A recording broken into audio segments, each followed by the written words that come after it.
ایک لمحہ تمہیں ایسا بھی میسر ہونا چاہیے اپنے اوقات زندگی میں جس میں تمہارے اور تمہارے رب کے درمیان کوئی بھی نہ ہو. وَتَبَتَّلْ إِلَيْهِ تَبْتِيلًا، سب سے کٹ کے، الگ تھلگ ہو کے، بالکل یکسوئی کے ساتھ تم اپنی زندگی کے وہ لمحے اپنے رب کے ساتھ جوڑ دو.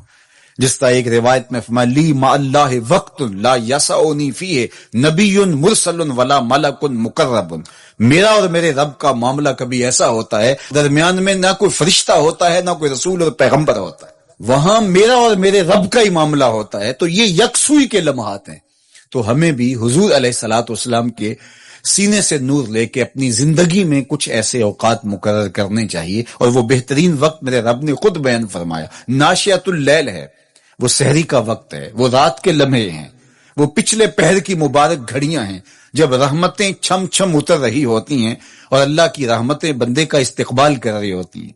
تو اس وقت اگر اللہ کے حضور کھڑے ہو کے ربط قائم کیا جائے تو وہ اللہ کے ساتھ جڑنے کا بہترین وقت ہے. اور نماز میں تبتل ہو، جب ہم نماز پڑھ رہے ہوں تو مکمل انہماک رب کے ساتھ ہو.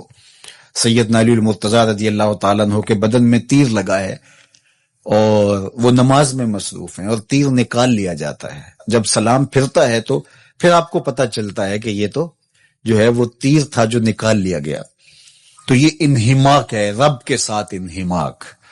اور وہ فرمایا گیا حدیث جبریل میں کہ اپنے رب کی اس طرح عبادت کرو کہ گویا تم اسے دیکھ رہے ہو، اور اگر یہ کیفیت پیدا نہیں ہوتی تو کم از کم یہ کیفیت تو ہو کہ وہ تمہیں دیکھ رہا ہے. فَاتَّخِذْهُ وَكِيلًا، اور اسی کو کارساز بناؤ، اسی پر توکل، اسی پر بھروسہ، اپنے امور اسی کے سپرد کرو. جب اپنے امور اپنے رب کے سپرد کرنے کا مزاج پیدا ہو جاتا ہے زندگی سوکھی ہو جاتی ہے.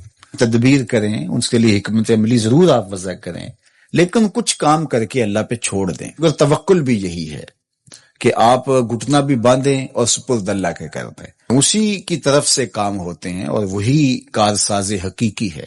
تو فرمایا کہ فَاتَّخِذْهُ وَكِيلًا، اسی کو کارساز بنا لیجئے اور اسی پر اپنے کاموں کو چھوڑ دیجئے. جو کشتیاں اس کے نام پر ڈال دی گئیں وہ ڈوبتی نہیں ہیں، وہ منزل تک، ساحل تک پہنچتی ہیں. تو ہمارا تو اتنا ہی کام ہے کہ کشتی ڈال دی، لیکن اس کو پار لگانا تو اسی کا کام ہے.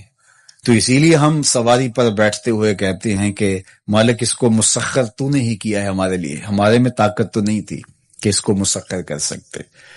تو یہ اس کے کرم سے ہوتا ہے. تو وہ اگر چاہے تو کوئی مشکل نہیں ہوتی. تو اس لیے اپنے کاموں کا کارساز اسی کو بنایا جائے.